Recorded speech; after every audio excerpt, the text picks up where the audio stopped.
Hello. Today I'm going to be talking to you about the Book 2 assessment. So remember that this is posted to Google Classroom and the documents that I refer to are all there for your review.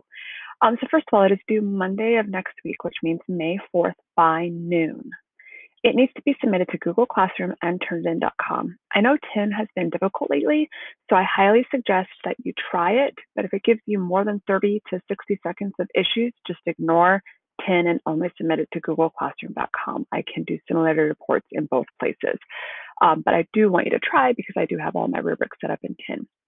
That being said, the questions have been given ahead of time. You already have access to them on Google Classroom. It's very much just like the previous Book 1 assessment, where you will create two of your own discussion questions and then answer 4 of the advanced level questions that we have provided for you. I have created a document that is also attached to the assignment, Levels of Questioning, that helps sort of guide you more specifically on how to compose really good discussion questions for that first part of the assessment. That was the one area where across the board people struggled last time, so I want us to really stretch on that one this time.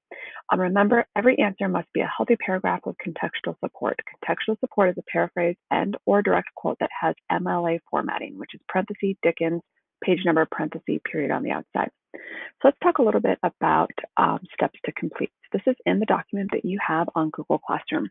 You're going to read through the 7 question prompts below and the levels of questioning table. Everyone must complete number 1, which is the discussion questions. Then you're going to choose 4 of the remaining questions to which you will respond. Answer each of those 4 questions with a healthy paragraph. I haven't specified how long, but folks, 3 to 4 sentences is not enough. Use textual evidence to support your responses, include examples from your own experiences, news, etc. is applicable. So if it's asking for outside connections, make those. Be specific and explain completely. Show how deeply you can interpret and connect to the text. Be thoughtful and impress me. Folks, you did a nice job the first time. I'm stepping up the bar now, so I expect even more from you this time. Delete questions that you don't respond to. That's just a housekeeping thing. And also delete the directions for me. That just makes the similarity report cleaner and it's easier for me to score. And then finally, when it's finished, submit to both TIN and Google Classroom by noon on May 4th.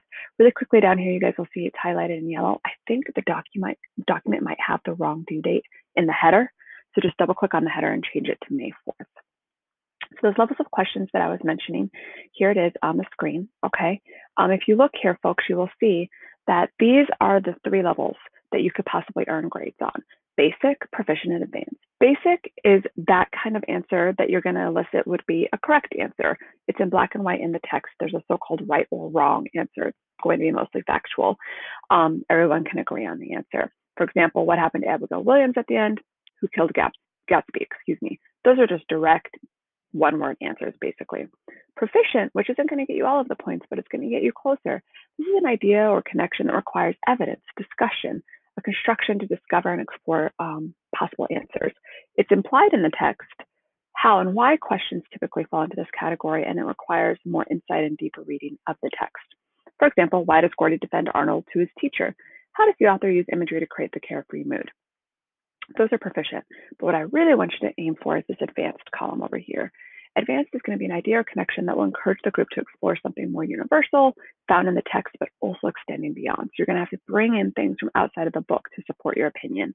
It goes beyond the text. We think about theme, motif, characterization, author's purpose. That's what those sticky notes are. It requires deeper analysis and synthesis, to explore bigger issues and connect ideas. For example, let me move my little guy over here.